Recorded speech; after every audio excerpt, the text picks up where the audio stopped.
Hola, buenos días a todos, bienvenidos a mi canal y bienvenidos al curso de Fundamentos de Cosmología.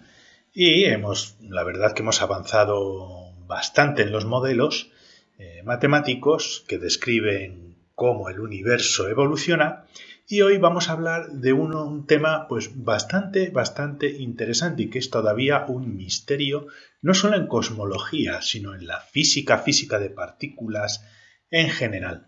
Vamos a hablar de la materia oscura, pero dentro del contexto de la cosmología.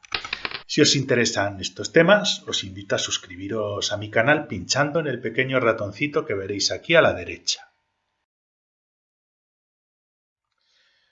Muy bien, en las lecciones anteriores, haciendo un breve repaso, desarrollamos y derivamos las ecuaciones FRW que controlan la dinámica del universo, y vemos que realmente es importante para poder entender cómo evoluciona el universo, tanto en el pasado como en el futuro. Es importante el cuantificar lo más precisamente posible la densidad de masa y radiación que tiene el universo. Y en unas de las lecciones anteriores vimos que la razón entre la cuarta potencia de la masa, todo esto expresado en unidades de energía, y la energía de radiación, la energía fotónica al cubo, es aproximadamente de 10 a la menos 14, con lo cual hay muchísima energía fotónica en comparación con la energía masa del universo. Estos son cálculos teóricos que son solo válidos para el modelo de expansión dominado por materia que derivamos en las lecciones anteriores, y considerando que la temperatura de ionización era lo que marcaba el cambio de era entre la era de radiación, donde la densidad de radiación juega un papel mucho más importante en la evolución del universo, y la era de materia, donde ya la radiación se diluye y la densidad de materia es la que juega un papel primordial en la evolución del universo. Estos valores determinan la evolución de nuestro modelo de universo, y aquí pues lo que he hecho ha sido dar la ecuación FRW de Friedman, Robertson, Walker y Lemaitre, que no se nos olvide, incorporando los dos modelos puros de evolución del universo. Tenemos aquí la ecuación que derivamos de un universo dominado por radiación, y vemos que la energía de radiación se diluye con la cuarta potencia del factor de escala. Y a esto le sumamos la parte que derivamos del universo dominado exclusivamente por materia, donde vemos que la materia en unidades de energía se diluye con un factor del cubo del factor de escala, y los hemos reunido en una sola ecuación FRW para intentar acercarnos un poquito más al modelo actual de evolución del universo. Y todo esto se iguala, como vosotros sabéis, al factor de Hubble al cuadrado. Y el factor de Hubble no es otra cosa más que la división entre la derivada del factor de escala en el tiempo dividido el propio factor de escala. Este puntito implica una derivada con el tiempo, es decir, cómo cambia en el tiempo el factor de escala del universo, que nos da el tamaño del universo, relativizado con el propio valor de escala. Esto son unidades relativas, y esta derivación en el tiempo nos da una ecuación que evoluciona con el tiempo, y el factor de escala pues va creciendo con el tiempo. Evidentemente, conforme el factor de escala se va haciendo más grande, la energía de radiación va disminuyendo mucho más rápido con la cuarta potencia del factor de escala en comparación con la materia, con la energía de materia o la densidad de materia, si queréis verlo de esta manera, que decrece con la tercera potencia del factor de escala. Es decir, a tiempos tempranos del universo con factores de escala pequeñitos, el universo evoluciona prácticamente con esta parte de la ecuación. Y llega un momento en el que el universo ha alcanzado un cierto tamaño en el cual comienza a evolucionar con esta otra parte de la ecuación. Muy bien, pues entonces si queremos saber cómo evoluciona el universo, es muy importante intentar estimar la cantidad de masa que tiene el universo.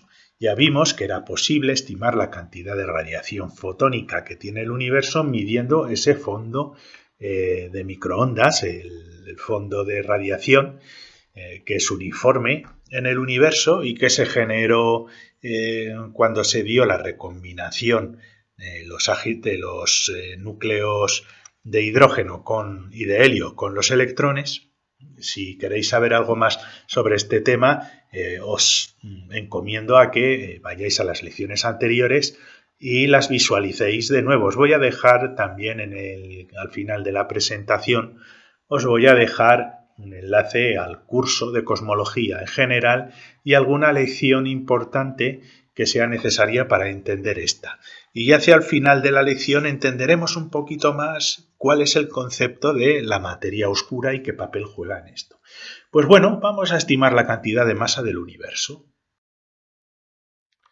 ¿Y cómo hacemos eso? Pues simplemente observando el universo, que lo podemos considerar, como vosotros sabéis, más o menos homogéneo e isotrópico, que más o menos pues tiene una distribución homogénea de galaxias, y las cuales, pues como esta que es muy bonita, aquí una estrella un poquito más cercana, y como veis, pues cada objeto estelar tiene pues su luminosidad, ¿no? Tenemos aquí pues todas las galaxias, podemos contar las galaxias y podemos también estimar cuántos son de luminosas y qué color tienen, porque el color es una indicación de la distancia a la que están estas galaxias de nosotros.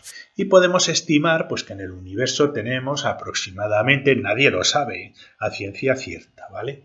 Pero una estimación conservadora son de 10 a la 11 galaxias y cada galaxia pues tiene 10 a la 11 estrellas, con lo cual sí que más o menos podemos estimar la cantidad de materia atendiendo al número de galaxias, el número de estrellas por galaxia y la masa media que tienen esas estrellas. Otra manera de hacerlo es estimar la cantidad de luminosidad, que al final es un parámetro que nos dice pues cuántas estrellas, cuánta materia luminosa tenemos en nuestras galaxias. Pues muy bien, enfocamos un poquito de cerca una galaxia espiral de este estilo, y como vosotros sabéis tienen un centro donde se concentra casi toda la masa de la galaxia, casi toda la masa, los soles normalmente tienen un agujero negro aquí dentro, se concentra en la parte central. Y después tenemos los brazos de la galaxia que tienen esta forma porque, bueno, pues tienen una rotación alrededor del centro de la galaxia. Una rotación completa es un año galáctico. Y sabemos mucho de las galaxias. Como media sabemos que las galaxias tienen un diámetro aproximadamente de unos 100.000 años luz. Y cada galaxia está separada de otra aproximadamente con una distancia de 1.000.000 de años luz. Y podemos medir, estimar la cantidad de luz que tenemos, sobre todo concentrada en el centro de la galaxia, y la luminosidad de la galaxia va a ser aproximadamente proporcional, por eso ponemos una K, a la cantidad de materia que tiene esta galaxia. Entonces, podemos hacer una estimación en base a la luminosidad de la cantidad de materia que tiene esta galaxia. Y a esto lo vamos a llamar la materia luminosa.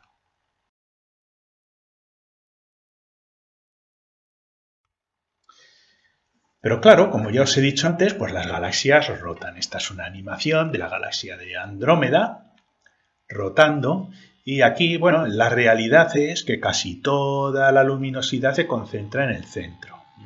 Entonces aquí tenemos casi toda la materia que tiene la galaxia, y después podemos medir la velocidad de rotación que tienen los objetos, pues por ejemplo fijarnos en una estrella que hay aquí y ver cómo se va moviendo y con qué velocidad rotacional se está moviendo una estrella que esté aquí. Y podemos medir la velocidad de rotación en función a la cercanía con el centro.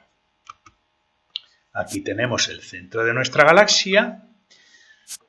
Conocemos el radio de la galaxia y por lo tanto podemos también medir la velocidad orbital, pero conociendo una estimación aproximada de la materia concentrada en el centro y del radio que tiene la galaxia, además de medir esta velocidad orbital de los objetos que se están moviendo alrededor de la galaxia, podemos dar una estimación de la velocidad orbital de acuerdo a si tuviéramos la masa de la galaxia concentrada en el centro.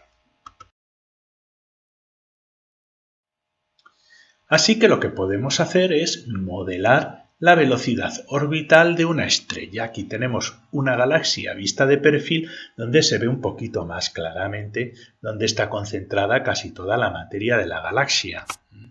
Entonces a esta zona vamos a llamar la materia luminosa a todo aquello que brilla de la galaxia y con lo cual podemos hacer una estimación más o menos certera de la masa. Y luego podemos fijarnos pues, en una estrella aquí que tenga una velocidad orbital alrededor del centro de la galaxia. Podemos modelar estas velocidades porque estas velocidades no son relativistas, pero bueno, se puede hacer exactamente lo mismo con relatividad general introduciendo una pequeña corrección, como veremos en el curso de relatividad general de Einstein cuando calculemos órbitas. Esto es más o menos muy parecido al cálculo de una órbita de un planeta alrededor de una estrella, solo que aquí estamos haciendo alrededor del centro de la galaxia. Entonces tenemos una fuerza centrípeta que va a estar asociada a una velocidad orbital. Conocemos el radio, lo ponemos aquí en verdecito, y podemos aplicar la ecuación de newtoniana que nos sirve perfectamente para este ejemplo, no creáis que no. Y podemos decir que, bueno, la fuerza centrípeta frente a la cual está actuando la galaxia a esta estrella, la fuerza que está ejerciendo el centro de la galaxia a la estrella, considerando que la masa luminosa está concentrada en el centro de la galaxia, pues es igual a la ley de Newton, la constante de gravitación universal multiplicada la masa que nos está generando nuestro campo gravitatorio y multiplicando a la pequeña masa de la estrella que está aquí. Y todo esto pues dividido por r cuadrado, nuestro radio al cuadrado. Y esta fuerza de gravitación es lo que va a actuar como fuerza centrípeta sobre nuestra estrella que está orbitando alrededor de la galaxia. Bien, todo perfecto. Sustituimos esa fuerza, que va a ser igual a la masa por la aceleración, y sabéis que en un movimiento circular, uniforme y circular, hay una fuerza y una aceleración centrípeta que es igual a la velocidad al cuadrado que podemos medir del objeto que está orbitando dividido el radio de órbita. ¿De acuerdo? Entonces es muy sencillo. Esta parte de la izquierda es la masa de la estrella multiplicada su velocidad al cuadrado y dividido la distancia a la que se encuentra del centro de la galaxia. Sigue considerando que en el centro de la galaxia tenemos concentrada toda la masa de la galaxia. Y como veis vamos a poder hacer varias operaciones de simplificación, por ejemplo la masa o el radio. Pues vamos a operar a ver qué sale. Tenemos aquí nuestra fórmula y eliminamos las masas. Y tenemos ahora la velocidad orbital al cuadrado, que es una velocidad que va a depender del radio y tiene que ser igual a la constante de gravitación multiplicando la masa de la galaxia entre el radio al cuadrado. Simplificamos el radio y ahora nos queda esta expresión donde la velocidad de la galaxia al cuadrado es igual a g por la masa de la galaxia entre el radio y esto nos permite calcular, estimar cuál es la velocidad frente a la cual va a orbitar una estrella alrededor de la galaxia conociendo la masa de la galaxia y la distancia de la estrella al centro de la galaxia. Es una fórmula bastante sencilla. Y lo que esperaríamos pues sería esto. Aquí tenemos un gráfico donde ponemos la velocidad en función de la distancia radial. Aquí tenemos la distancia cero. Evidentemente la velocidad va a ser mucho más alta cuanto más cerca estemos del centro de la galaxia. Pero llega un momento de distancia radial donde la velocidad decae muy rápidamente y nos queda pues de esta manera, ¿no? Nos decae rápidamente la velocidad orbital de la estrella o, si queréis, de un planeta. Esto sería lo esperado. Pero como ya os he dicho antes, se puede medir experimentalmente y en muchas galaxias la velocidad de los objetos que están orbitando alrededor del núcleo de la galaxia en función de la distancia radial y considerando los parámetros estimados de masa, pues debería seguir esta cinética. ¿Pero qué pasa? Estos son los resultados experimentales completamente al revés de lo esperado, donde hay un aumento de la velocidad conforme vamos aumentando la distancia radial y llega un momento en el que esa velocidad se hace constante independientemente de cuánto nos vayamos moviendo fuera, pero va creciendo esa velocidad. Pero bueno, en vez de tener esta dinámica, lo que hace es alcanzar un valor constante, donde ya no hay una dependencia con la distancia radial.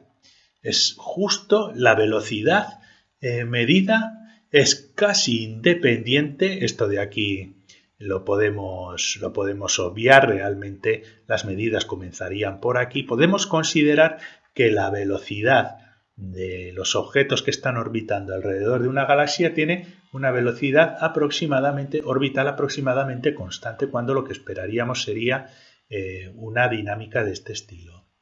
Entonces aquí tenemos un problema. Tenemos un problema porque ahora la velocidad es una constante y sin embargo esta ecuación no es una constante porque tiene una dependencia con el radio. ¿De acuerdo? Esta velocidad va a decrecer con el radio, no va a ser constante. Entonces aquí hay algo que no encaja. La velocidad constante, ¿cómo podemos explicarlo? ¿Qué implica este resultado? Pues bueno, tenemos la ecuación con una velocidad que es dependiente del radio. Pero si la velocidad que nosotros observamos experimentalmente es constante, esto implica que la mayor parte de la masa, o al menos una cantidad muy significativa de esa masa, no está concentrada en el centro, donde sí podríamos aplicar la ecuación de Newton considerando que toda la masa está dentro del centro, sino que la masa está distribuida a lo largo del radio, una cantidad muy significativa de masa, es decir, la cantidad de masa es proporcional al radio. Cuanto más radio, más masa. ¿Cómo lo podemos explicar? ¿Cómo podemos explicarlo? Es decir, la masa que nosotros hemos estimado, la masa luminosa, no debería comportarse como K dividido R. ¿De acuerdo? No debería comportarse, debería ser una constante en estas ecuaciones. Sin embargo, no es una constante porque tiene que variar de manera lineal con respecto al radio para que la velocidad se mantenga constante. Como la masa luminosa está concentrada en el centro, es lo que vemos observacionalmente, no debería ser proporcional al radio. Así que lo que vamos a hacer es plantear una hipótesis, y la hipótesis es que hay masa, ¿de acuerdo? Si tenemos nosotros aquí casi toda la masa luminosa de la galaxia concentrada en el centro, y os adelanto que es una hipótesis, es un planteamiento lógico, Es decir, se puede calcular por luminosidad cuánta masa hay en el centro en comparación con los brazos. Os adelanto para que no vengáis diciendo, es que hay la masa en los brazos y tal. No es suficiente porque, como veremos, podemos estimar la cantidad de masa que deberíamos tener distribuida en la galaxia para que observemos los resultados que observamos, ¿no? Pero bueno, tenemos los diferentes astros que están a diferentes distancias de las galaxias, y estos astros pues están exhibiendo una velocidad pues muy parecida, muy constante. Y la única manera, bueno, no la única manera, perdonad, no quería decir la única manera. La hipótesis más simple y más directa es que tenemos masa distribuida, no en el centro, no está concentrada en el centro, tenemos una distribución de masa que es proporcional con la distancia radial. Tenemos una masa que no vemos, que no la estamos estimando por luminosidad. ¿Vale? Así que vamos a plantear como hipótesis que podría haber materia no concentrada en el centro de la galaxia que interfiere con la velocidad rotacional. Otras hipótesis es, pues evidentemente, si la ecuación de Newton no nos proporciona el resultado que nosotros esperamos, igual son las propias ecuaciones de Newton o de Einstein que necesitan una modificación, que también es posible, ¿no? Y de hecho hay teorías donde se introducen correcciones a las ecuaciones de gravitación de Einstein y de Newton para poder explicar los resultados experimentales.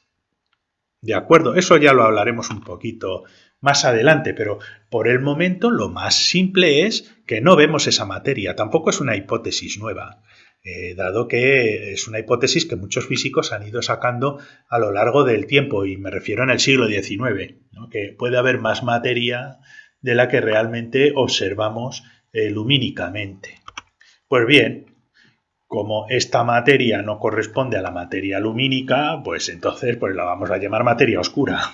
Ya está. No tiene mucho más de esotérico que le podían haber llamado de otro tipo, de otra manera, ¿no?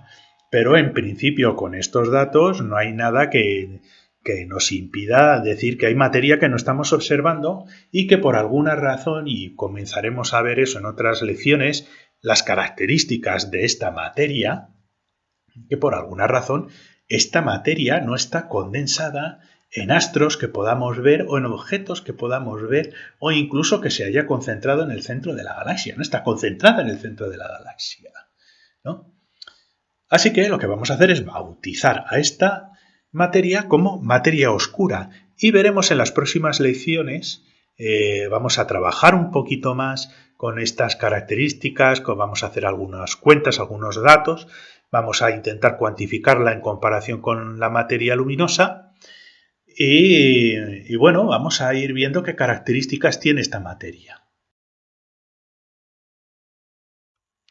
Las conclusiones. La estimación de la materia total es muy importante, importantísimo para la dinámica del universo, y que hay discrepancias observacionales en las velocidades rotacionales de las galaxias. Pero ojo, estas no son las únicas características que nos hacen sospechar que hay materia oscura.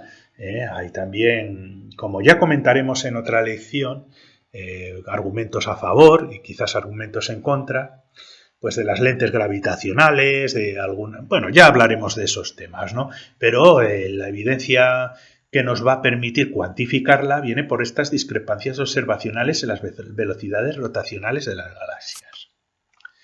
Podría haber materia que no entra dentro de la estimación de la materia lumínica. Es que no, vamos, eso es de cajón, pues lo que no vemos pues será materia oscura. Pero, ¿qué podemos decir de la materia oscura? Pues bueno, en la siguiente lección hablaremos un poco sobre esa cuantificación de la materia oscura y posiblemente en 2 lecciones hablaremos sobre qué características debería tener la materia oscura para poder explicar las observaciones que estamos y los cálculos que estamos realizando. Pues muchas gracias por vuestra atención, espero que os haya gustado, os dejo un enlace al curso de cosmología en general y también os dejo alguna lección que sea interesante en el contexto de la lección que hemos dado hoy y también os invito a suscribiros a mi canal pinchando en el